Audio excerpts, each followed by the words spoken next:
سورہ فیل، فیل کہتے ہیں ہاتھی کو۔ ابھی جو میں نے ذکر کیا سورہ بروج میں اصحاب الاخدود کا، حضور صلی اللہ علیہ، یہ دونوں واقعات الگ الگ ہیں، دونوں صورتوں میں ہیں لیکن ان کو جوڑ کر اکٹھا کرتے ہیں کہ حضور صلی اللہ علیہ وسلم کی پیدائش سے تقریباً 70 سال پہلے کی بات ہے کہ یہ یمن جو ہے اس کی بہت پرانی تاریخ ہے، بڑی تاریخ ہے۔ عرب کی تاریخ میں سب سے پرانی تاریخ جو ملتی ہے یمن کی ملتی ہے۔ یہاں مختلف قسم کی اقوام آئیں، مختلف بادشاہ گزرے اس میں۔ یہ وہ زمانہ تھا 70 سال پہلے حضور کی ولادت سے کہ دنیا کے اندر عیسائی مذہب تھا تو صحیح، لیکن بت پرستوں اور مشرکوں کے زیر عتاب آ کر عیسائیت پر بڑا ظلم ہوتا تھا۔ جو عیسائی مذہب پر چلتا تھا ان پر بڑا تشدد کیا جاتا تھا، لوگ چھپ چھپا کر اپنے مذہب پہ جو کچھ تھا وہ عمل کرتے تھے۔ اس زمانے میں ایک بادشاہ تھا جو کہ بڑا سخت قسم کا بت پرست تھا۔ اس زمانے کے بادشاہ اپنے ساتھ نجومیوں کو بھی رکھتے تھے، ان سے باتیں پوچھتے تھے، اس کے مطابق کام کرتے تھے۔ تو ایک نجومی نے اس بادشاہ کو، غالباً یوسف اس کا نام تھا اس بادشاہ کا، اس سے یہ کہا کہ مجھے اپنی اس مملکت میں سے کوئی ذہین قسم کا بچہ ڈھونڈ کے دے دیں، کیونکہ میں بوڑھا ہو رہا ہوں، اور اگر میں مر گیا تو میرے پاس جو فنون ہیں، جو نجوم کے، علم نجوم کے، یہ سارے ختم ہو جائیں گے، تو میں اپنے یہ فنون سارے اس بچے کو سکھا دوں گا، میرے بعد وہ بچہ تمہارے کام آئے گا۔ چنانچہ اس بادشاہ نے ایک ذہین قسم کا بچہ چنا جس کا نام عبداللہ تھا، اور اس کے حوالے کیا کہ اس کو تم پڑھاؤ، سکھاؤ، اس ساری چیزیں نجوم کے سحر اور جادو کی چیزیں سکھاؤ۔ یہ بچہ جس راستے سے گزر کر جاتا تھا اس نجومی کے پاس روزانہ سیکھنے کے لیے، اس راستے میں ایک راہب تھا، اس کی ایک عبادت گاہ تھی۔ عیسائیت کے جو بڑے تھے، چونکہ مذہبی عیسائیت کے اندر رہبانیت جائز تھی۔ رہبانیت کہا جاتا ہے ترک دنیا کو بالکل چھوڑ چھاڑ کر تنہائی میں جا کر کسی غار میں کسی جگہ بیٹھ کر اللہ کی عبادت کرنا۔ ہمارے شریعت میں اللہ نے اس کو منع کر دیا، لیکن اس شریعت میں جائز تھی۔ تو ایک راہب اپنے اس جگہ راستے میں بیٹھ کر اپنی عبادت میں لگا رہتا تھا۔ یہ بچہ روز اس راہب کے سامنے سے گزر کر جاتا تھا اس نجومی کے پاس۔ ایک دن اس راہب نے اس بچے کو بلا لیا، اپنے پاس بٹھایا، کوئی باتیں پوچھی اس سے۔ یہ بچہ کچھ تھوڑا اس راہب سے متاثر ہونے لگا۔ جب متاثر ہونے لگا تو اب ہوتا یہ تھا کہ روز یہ بچہ جاتا صبح میں اور پہلے اس راہب کے پاس بیٹھتا، اس سے باتیں کرتے وقت جو کچھ سیکھنا تھا پڑھنا دیکھتا، اور پھر تھوڑی دیر کے لیے نجومی کے پاس جاتا، پھر واپس آ جاتا۔ یوں کرتے کرتے یہ بچہ اس راہب سے متاثر ہو کر یہ عیسائیت کو، مذہبی عیسائیت کو اس نے اپنا لیا۔ اس وقت عیسائیت مذہب سچا مذہب تھا، اسے اپنا لیا۔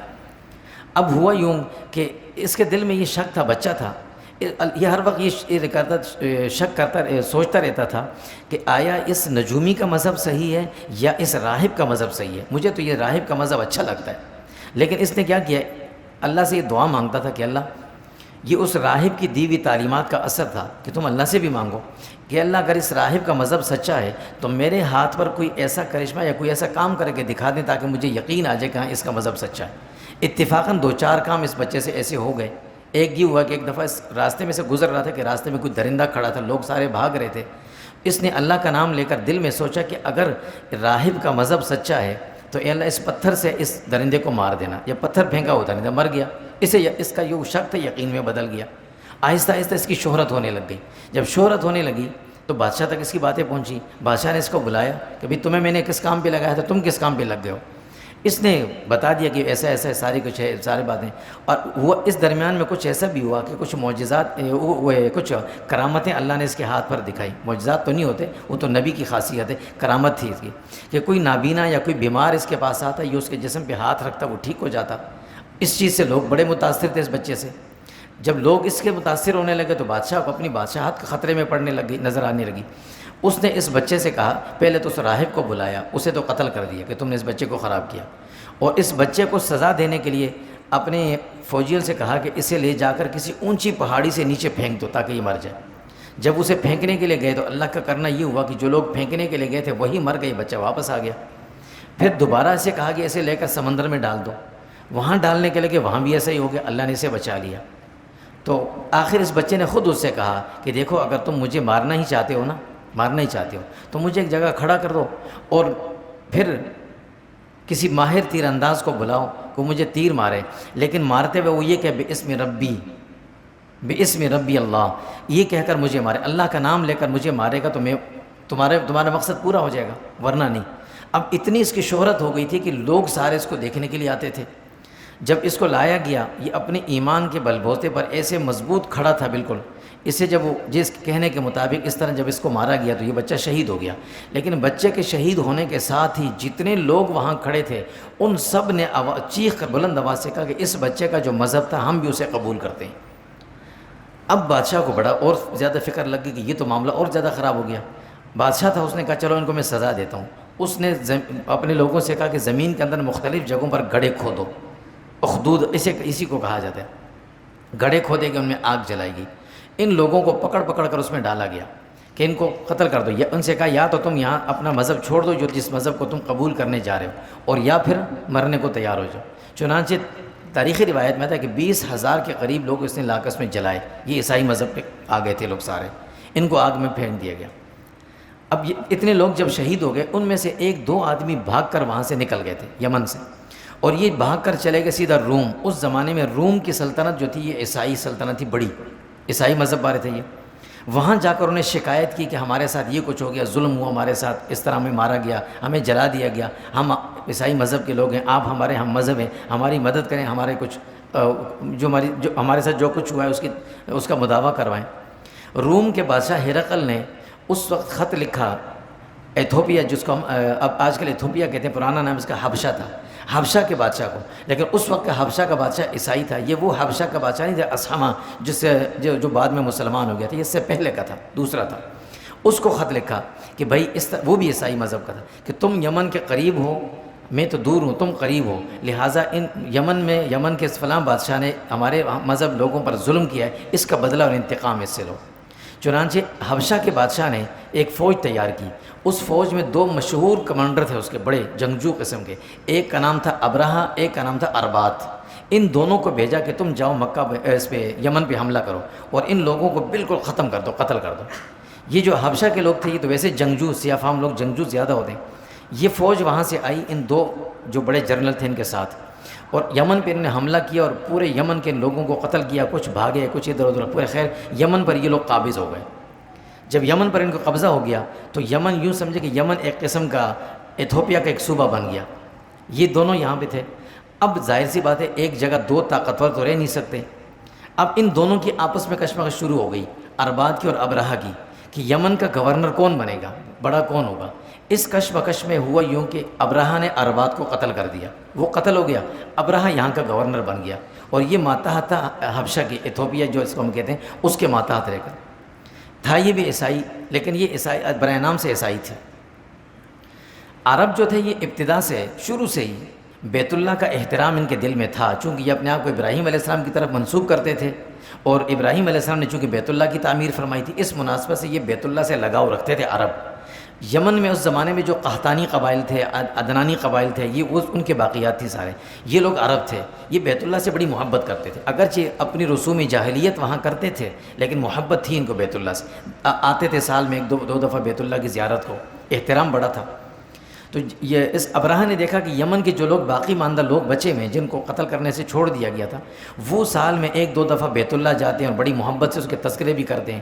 تو ابرہہ نے کیا کیا کہ یمن کے اندر ایک بیت اللہ کی شبیہ پر ایک مکان، ایک عبارت تعمیر کروائی اور بڑی خوبصورت بنائی، اس میں دنیا کی ہر خوبصورت چیز لا کر اس میں رکھ دی، اور حکم یہ دیا کہ آج کے بعد کوئی مکہ نہیں جائے گا، سب اس کی زیارت کریں گے، یہاں آئیں گے۔ اب ظاہر ہے عرب جیسے بھی تھے ان کے دل میں عرب بیت اللہ کی محبت تھی، وہ نکال نہیں سکتے تھے۔ کچھ دن تو ایسے یہ سلسلہ کچھ عرصہ چلتا رہا، روایت مختلف آتی ہیں، کوئی کہتے ہیں، کچھ روایت میں آتا ہے کہ کسی نے اس کو جلا دیا تھا، کچھ کہتے ہیں نہیں کسی نے اس پہ گندگی پھینک دی تھی، رات کے وقت میں کسی نے گندگی پھینک دی اس کے اندر، اس جو ابرہہ نے بنایا تھا۔ صبح کو پتہ چلا ابرہہ کو، وہ تھا ویسے بڑا ظالم قسم کا آدمی، اس نے دیکھا، اس نے کہا یہ تو میری توہین ہوئی ہے، میری عزت پر حملہ ہوا ہے، جس نے بھی کیا اس کو میں چھوڑوں گا نہیں، اور جس کی وجہ سے کیا اس کو بھی نہیں چھوڑوں گا۔ چنانچہ اس نے حبشہ کے بادشاہ سے اجازت مانگی کہ مجھے اجازت دو، میں اس اپنے بنائے ہوئے گھر کا انتقاماً اس کا بدلہ لینے کے لیے مکہ میں جا کر اس گھر کو توڑ کے آؤں گا۔ ایتھوپیا کے بادشاہ جو حبشہ کا تھا اس نے اجازت دے دی، جاؤ ٹھیک ہے جاؤ تم، اور اس کو ہاتھی بھی بھیجے وہاں سے کہ ان ہاتھیوں کے لشکر بھی جانا۔ چنانچہ ابرہہ وہاں سے ایک بڑا لشکر لے کر مکہ کی طرف آئے، روانہ ہوا کہ میں جا کر بیت اللہ کو گراؤں گا۔ یہ شام کے راستے سے ہوتے ہوئے آیا، تبوک سے ان راستوں سے ہوتے گزرتے طائف وقت پہنچا۔ راستے میں جتنے بھی چھوٹے چھوٹے عرب کے قبائل آتے تھے ان سب کو تو اس نے کسی کو قتل کیا، کسی کو ڈرا دھمکا کر خاموش کرا دیا کہ میں وہاں جا رہا ہوں، چپ کر نہ بولنا نہیں۔ ہوتے ہوتے ہوتے یہ پہنچ گیا عرفات کے راستے سے ہوتے ہوئے، یہ مزدلفہ کے قریب پہنچا، یہاں اس نے پڑاؤ کیا اور یہاں سے ایک پیغام بھیجا اس نے مکہ والوں کے نام۔ اس زمانے میں مکہ مکرمہ کے جو سردار تھے وہ حضور کے جد امجد عبد المطلب تھے۔ ان کا اصل نام شیبہ تھا، عبد المطلب کے نام سے یہ مشہور تھے، ویسے نام نہیں تھا ان کا عبد المطلب۔ وہ یوں تھا کہ یہ حضور صلی اللہ علیہ وسلم کے جو دادا تھے ہاشم، یہ ان کے بیٹے تھے، لیکن یہ مدینہ منورہ میں تھے، اور ان کی والدہ کا نام تھا سلمہ، یہ مدینہ میں رہتے تھے۔ تو ان کے دوسرے بھائی تھے، ہاشم کے بھائی تھے دوسرے، مطلب ان کا نام تھا۔ وہ ان کو جب ان کا پتہ چلا کہ ہمارے والد کا انتقال ہو گیا ہاشم کا، اور ان کا ایک بیٹا ہے جو مدینہ میں ہے، تو یہ مکہ سے جا کر ان کو ساتھ لے کر جب آئے تھے تو اپنے ساتھ سواری پر پیچھے بٹھایا ہوا تھا۔ یہ بالکل بیچارے پراگندہ حال میں تھے، یتیم تھے، لے کر آئے تھے ان کو۔ تو جب ان سے کوئی پوچھتا کہ یہ کون ہے تو یہ کہتے ہیں میرے غلام ہیں۔ مطلب کہتے تھے یہ میرے غلام ہیں، تو یہ مشہور ہو گیا عبد المطلب کے نام سے، ورنہ ان کا اصل نام شیبہ تھا۔ لیکن اللہ نے ان کو بڑی عزت دی ہوئی تھی، بڑے روب والے تھے، اور کچھ تواریخ کے اندر جو ہم پڑھتے ہیں دیکھتے ہیں تو یہ دل سے تھے بھی موحد تھے وہ۔ یہ مکہ کے سردار تھے۔ ان کے پاس پیغام بھیجا ابرہہ نے کہ میں آیا ہوں اس گھر کو گرانے کے لیے، تم اگر اپنی خیر مناتے تو سائڈ پہ ہو جانا، میرے سامنے کوئی نہ آئے۔ اور یہاں پر اس عرفات کا جو علاقہ تھا، عرفات اور اس قریب یہ مزدلفہ، یہاں پر جو نا مکہ والوں کے اونٹ چرا کرتے تھے، اونٹوں کو ایسے کھلا چھوڑ دیتے تھے، وہ کئی دن وہاں پھرتے رہتے تھے، پھر کسی کو ضرورت ہوتی جاتے لے آتے۔ تو ابرہہ نے وہ سارے اونٹ پکڑ لیے اور کہا کہ ان کو ذبح کریں گے ہم، اور ان کو پکائیں گے اور کھائیں گے۔ اس میں عبد المطلب کے بھی بہت سارے اونٹ تھے۔ یہ شخص جب پیغام لے کر آیا، عبد المطلب سے ملا، ان کو پہلے پتہ چل گیا تھا کہ اس طرح ایک بہت بڑا لشکر آ رہا ہے جس کا مقابلہ ہم نہیں کر سکتے، لیکن کیا کریں، اس کو کچھ کر تو نہیں سکتے، اس سوچ و بچار میں تھے۔ اس شخص نے عبد المطلب کو پیغام دیا، عبد المطلب نے کہا ٹھیک ہے تم جو مرضی ہے کرو، ہم تو کچھ نہیں کر سکتے۔ تو اس نے کہا اگر تم ہمارے بڑے سے ملنا چاہتے ہو تو میرے ساتھ چلے جاؤ۔ عبد المطلب نے کہا ٹھیک ہے میں چلتا ہوں، مجھے ملا دو ان سے۔ عبد المطلب گئے ان سے ملنے کے لیے۔ تو ابرہہ نے وہاں خیمہ لگایا ہوا تھا، اور اس خیمے میں خود ایک تخت پہ بیٹھا تھا، اور سارے لوگ اس کی فوج آگے پیچھے بیٹھی سارے۔ جیسے ہی عبد المطلب سامنے، اللہ نے آپ کے عبد المطلب کے چہرے کے اندر ایسا روب اور ایسی کشش رکھی تھی کہ ابرہہ اٹھا، کھڑے ہو کر اس کا استقبال کے اپنے ساتھ بٹھایا اور ہنستے ہوئے پوچھا ہاں بھائی کیوں آئے ہو، خیریت، کس غرض سے آئے ہو؟ تو عبد المطلب نے کہا کہ جو میرے اونٹ یہاں چر رہے تھے، ہمارے لوگوں کے، وہ سب آپ نے پکڑ لیے، وہ مجھے دے دو، میں ان کو لینے آیا ہوں۔ تو اس نے زور سے ہنستے ہوئے قہقہ لگاتے ہوئے کہا کہ یہ عجیب بات، میں تو تمہارے اس بڑے گھر کو گرانے کے لیے آیا ہوں، اور میں نے سنا تم اس گھر سے بڑی محبت کرتے ہو، تم نے اس کا ذکر ہی نہیں کیا، تمہیں اپنے اونٹوں کی فکر لگی ہوئی ہے۔ تو عبد المطلب نے کہا کہ ہم کمزور ہیں اور اونٹ میرے ہیں، میں ان کا مالک ہوں، میرے اونٹ میرے حوالے کر دو۔ وہ گھر جس کا ہے وہ جانے، اس کا مالک جانے، میرے اونٹ سے میرے اونٹ میرے حوالے کر دو، اس کو ہم آپ سے نہیں بچا سکتے۔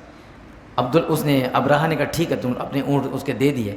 عبد المطلب واپس آئے اپنے لوگوں کو لے کر۔ یہ جو بیت اللہ تھا نا، یہ بالکل اس پیالے کی شکل تھی، یہ جگہ بالکل درمیان میں بیت اللہ، چاروں طرف پہاڑی ہوتی تھی اونچی۔ تو عبد المطلب اپنے لوگوں کو لے کر پہاڑ کے اوپر کی طرف چلے گئے، اور بیت اللہ میں نے کچھ دعائیں بھی کی تھی کھڑے ہو کر، اس سے پہلے چلے گئے اوپر کہ جو ہوگا دیکھا جائے گا، اب تو ہم روک نہیں سکتے اس کو۔ اب یہ آدمی جب صبح کو اس نے اپنے لشکر کو تیار کیا کہ چلو بھیا بیت اللہ کو گرانے کے لیے جانا ہے۔ مزدلفہ سے جب نکل کر آتے ہیں ہم، اس میں مینا کے حدود میں داخل ہوتے ہیں، اس سے پہلے ایک تھوڑی سی ایک جگہ آتی ہے جس کو محصر کہتے ہیں۔ ابھی وہ جگہ بالکل بند کی ہوئی ہے چاروں طرف سے، اس میں خیمے میں کچھ نہیں، جگہ خالی پڑی ہوئی ہے، روڈ جہاں سے گزرتے ہیں نظر آتی ہے۔ اس محصر میں جب پہنچے تھے یہ، تو اس ابرہہ کا ہاتھی بیٹھ گیا، اب وہ آگے چل نہیں رہا تھا۔ باقی لوگ بھی رکے، ظاہر ہے جب جنرل خود رک گیا تو سب رک جائیں گے، اس کو کوشش کرے آگے جانے کے لیے، وہ اٹھ ہی نہیں رہا تھا۔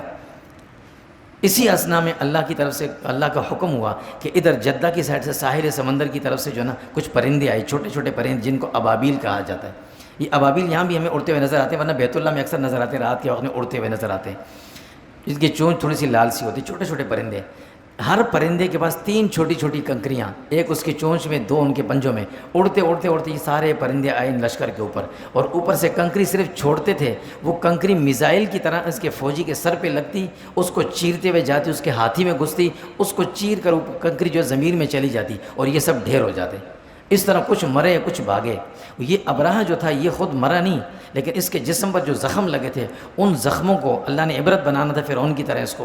ان زخموں کا حال یہ ہوا کہ اس کو واپس جب یمن لے جانے لگے، جو لوگ بچ گئے تھے اس کو لے کے جا رہے تھے، تو اس کا جسم سڑنے لگ گیا، وہ زخم پھیلتے گئے، اور سڑتے سڑتے اس کے جسم کے اعضاء گرتے تھے، پھر انگلیاں گریں، پھر ایک بازو گرا، پھر دوسرا گرا، یہ زندہ مرا نہیں، اس طرح اس کا جسم سڑ سڑ کر گرا، اور پھر یہ آخر جا کر مرا، ختم ہوا۔ یوں یہ پورا واقعہ اللہ رب العزت نے یہاں سورہ فیل میں اس کی تکمیل فرمائی۔